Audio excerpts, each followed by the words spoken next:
صاحب ثروت اور صاحب علم اگر مل جائے تو پھر سماج کے اندر ایک علمی انقلاب برپا کیا جا سکتا ہے. لیکن صاحب ثروت کی ایک پریشانی ہے, صاحب علم کی ایک پریشانی ہے.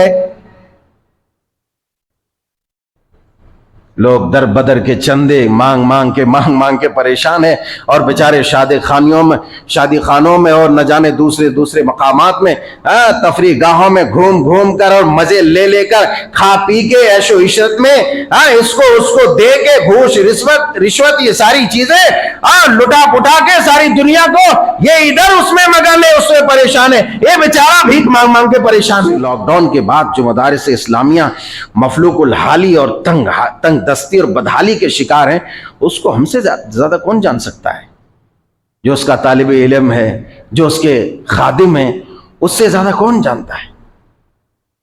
پکارتے رہو, سننے والا سن کے نظر انداز کرتا چلا جاتا ہے. کوئی فرق نہیں پڑتا ہے, کیونکہ اسے دین سے, علم سے, شریعت سے کچھ لینا ہے ہی نہیں. موقع ملا تو جمعہ پڑھے, نہیں ملا تو وہ بھی ضرورت نہیں ہے پڑھنے کی. کھا رہا پی رہا بس چلو. والے دھنوان اور ایک ودوان, ایک دھنوان, ایک دھن والے, ایک علمی دھن والے جس کے پاس علم ہے, فقاہت ہے, سمجھ ہے. ایک وہ مالدار آدمی. تاکہ دو قسم کے لوگ ہیں جن کے. اور ایک بات ہے, ایک انسان کے اندر شرعی علم, قرآن و سنت کا علم جتنا رہے گا اتنا ہی زیادہ راسخ اور پختہ اس کے اندر توحید رہے گی. توحید جتنا کم علم رہے گا اتنا ہی کمزور اس کی توحید ہوگی. اور یہ میں نہیں بول رہا, میرا تجربہ تو بولتا ہی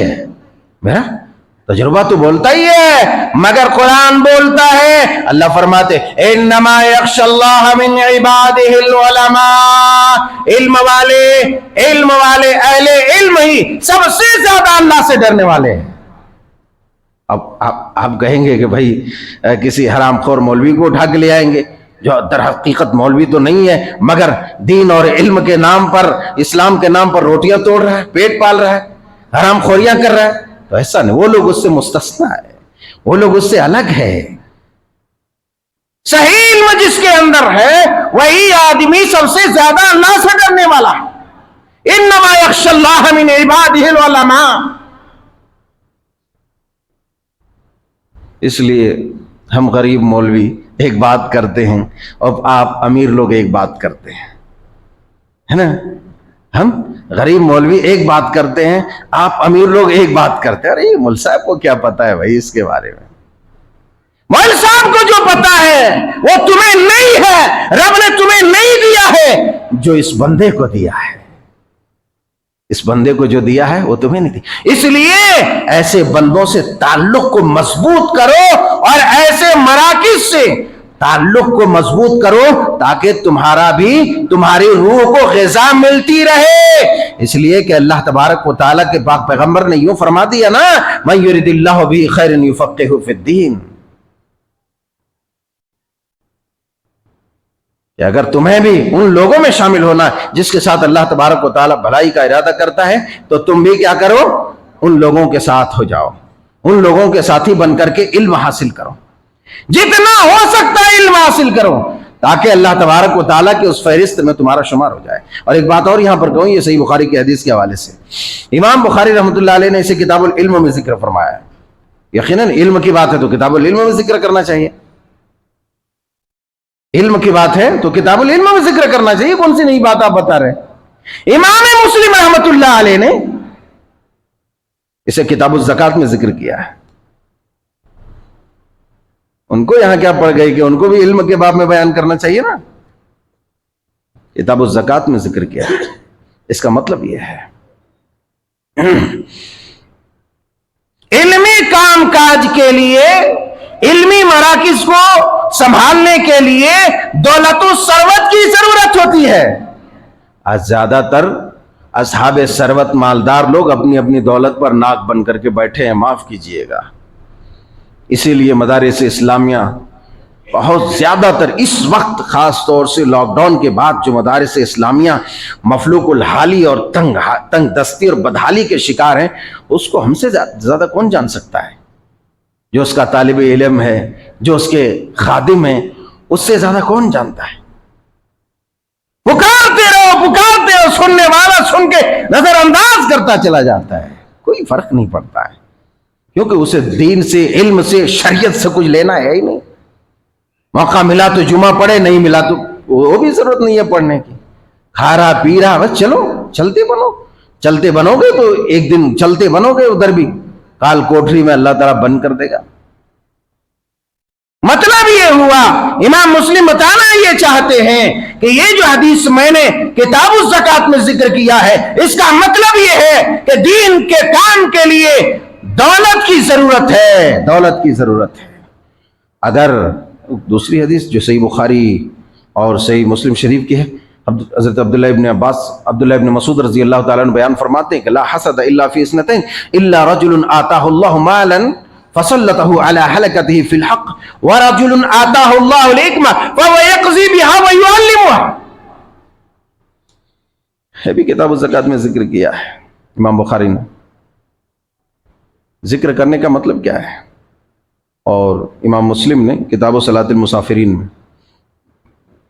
معنی یہ ہوا حدیث پاک کا کہ رشک کیے جانے کے قابل دو لوگ ہیں۔ رشک کرنا، دیکھ کے اس کو تعجب کرنا کہ بھائی اس کے پاس کیا مال اللہ تعالیٰ نے اس کو دیا ہے، جلنا نہیں۔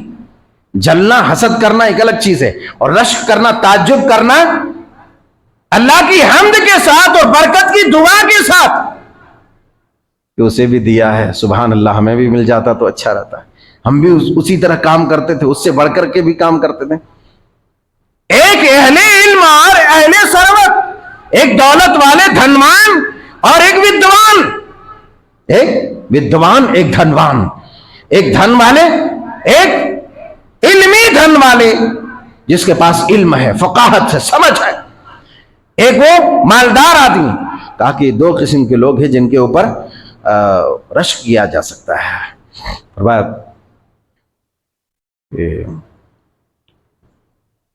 کون کون ہے؟ یہ دو قسم کے لوگ ہیں، جس نے اپنے مال کو اللہ کی راہ میں خرچ کر دیا۔ یہ دونوں چیزیں، دونوں نقطے کو ایک ساتھ اللہ کے پیارے حبیب علیہ الصلوۃ والسلام نے اللہ کے حکم سے بیان کیا۔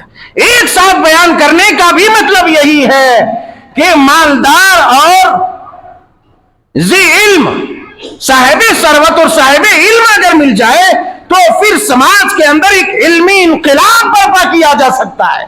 لیکن صاحب ثروت کی ایک پریشانی ہے، صاحب علم کی ایک پریشانی ہے،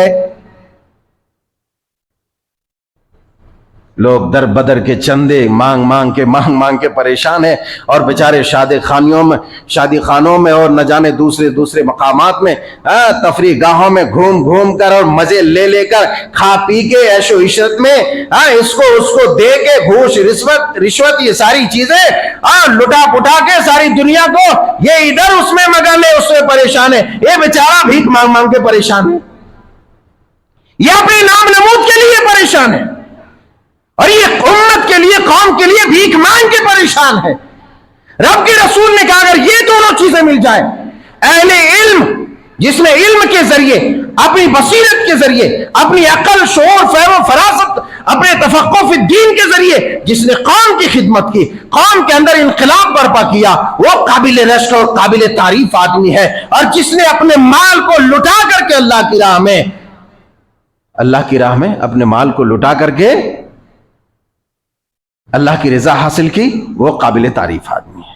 بہرحال غرض کہنے کا مطلب یہ ہے کہ ضرورت اس بات کی ہے اس وقت کہ مراکز اسلامیہ، مدارس اسلامیہ کی بقا اور تحفظ کے لیے ہر اقدامات کیے جائیں، نہیں تو کل ہمارے پیچھے کوئی رونے والا نہیں ہوگا۔